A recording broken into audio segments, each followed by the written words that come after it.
الرحمن الرحيم لا يأتيه الباطل من بين يديه ولا من خلفه تنزيل من حكيم حميد صدق الله العظيم یا رب یہ التجا ہے طرف تو اگر کرے یا رب یہ التجا ہے طرف تو اگر کرے وہ بات تیز زباں میں چھوٹی پر اثر کرے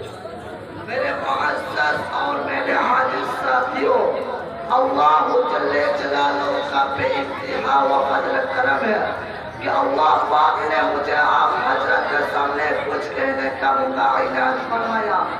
میں نے خطبہ کے دوران جو آیت پڑھی ہے اس آیت کے علاوہ ایک دوسرے آیت کے اندر سیرت نبی صلی اللہ علیہ وسلم کے ہر پہلو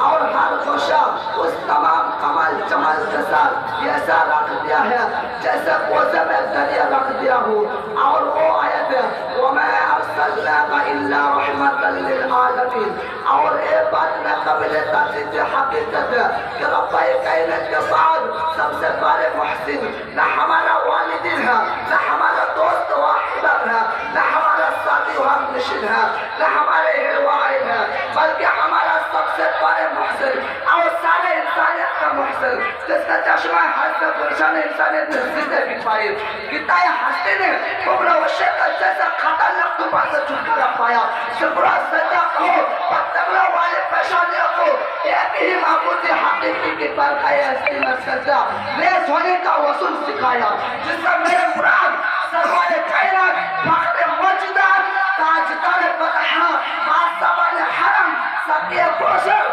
سبی محشر امام الاتقیہ خاتم الانبیاء سید المرسلین رحمت للعالمین جان عالمین حدیث جہاں سرور دو عالم رسول عربی نبی امی تاجدار مدینہ محمد مصطفیٰ صلی اللہ علیہ وسلم کے ذات گرامی ہے جنہوں نے ہمیں خدا سے হাত রাখার জন্য চেয়ার রেখেছি আমি খালি রাখছি চেয়ারটা হাত রাখার জন্য বসবে বসবি না হাত রাখবো পাটা হিলছে না دن کی روشنی میں رات کے تارکی میں سورج کی چمک میں جھولوں کے دمک میں پھولوں کو مہک میں اور قطروں کی تلاوت میں عرفانی روبانی کی شرط کرائی جنہوں نے خشک میدانوں میں علم و معرفت کی دریا پڑھائے جنہوں نے چراغوں کو امام اور رحمت بنایا جو انسانیت کے غم خور بدلوں کے مددگار بے اسروں کا اسرار یہ کا سہارا یتیموں کا ولی غریبوں کا مولا درمندوں کے درمندے اور ایسا کیوں نہ ہوتے آپ صلی اللہ علیہ وسلم کو تو رحمت للعالمین بنا کر بھیجا گیا تھا یہی وجہ ہے کہ پوری دنیا آپ صلی اللہ علیہ وسلم کے حسن ہے لیکن آج افسوس کی بات یہ ہے کہ وہ مسلمان جو کال تک پوری دنیا کو قیادت اور پاس سواری کر رہا تھا آج وہ مسلمان تنزل کی طرف کیوں جا رہا ہے وہ مسلمان سمندر اور ہواؤں کا مستابع کیوں ہوئے تھا آج وہ ذلیل کیوں ہو رہا ہے وہ مسلمان کون جس کے ایک آواز میں جانندوں پارندوں نے چند لحنوں کے اندر جنگل میں جنگل خالی کر دیے تھے لیکن آج ایک چیٹیوں میں صلح کمانے کے لیے تیار نہیں ہے جن کو صورتوں کو دیکھ کر کاروں کو اسلام دین اسلام قبول کیا تھا لیکن آج ان کو صورتوں پر دہشت گردی کا الزام کیوں لگایا جا رہا ہے آخر مسلمانوں سوچو تو صحیح کہ اتنا بڑا انقلاب کیوں آ گیا ہے مسلمانوں میں خون باقی نہیں ہے مسلمانوں میں خون باقی نہیں ہے محبت کا جنون باقی نہیں ہے میرے دوستوں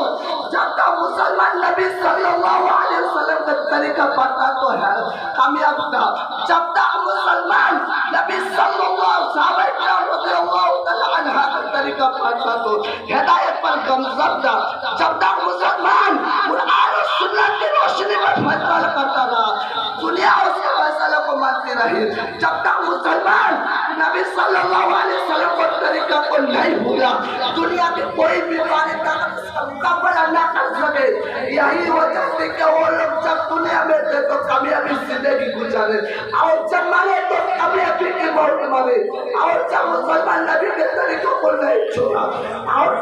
قرآن و سنت کے پاس قرآن و حدیث کے پاس قرآن و سنت کے پاس پر مستقال ہے صحابہ کرام کے اعتبار و حقیقت سمجھے قرآن و حدیث کے فیصلے کو نہیں مانیں گے تو بتاؤ یہ ذلت قائم نہیں جائے گے تو کون جائے گے یہ ہلاک نہیں ہوگے تو کون لوگ ہلاک ہوگے یہ نبی صلی اللہ علیہ وسلم نے فرمایا اس شوانی وعفوها بچوں کو پست کرو اور تاریخ کو پڑھاؤ مسلمانوں نے اس کا الٹا کرنا شروع کر دیا تھا نبی کریم صلی اللہ علیہ وسلم نے فرمایا دنیا سے بچو لیکن آج مسلمان دنیا کے پیچھے پڑا ہوا ہے ہمارے تقریر اسی پر ختم کرنا چاہتا ہوں ایک شعر کے ساتھ حقیقت ہے حقیقت کی دنیا حقیقت یہ ہے کہ دنیا بشرونا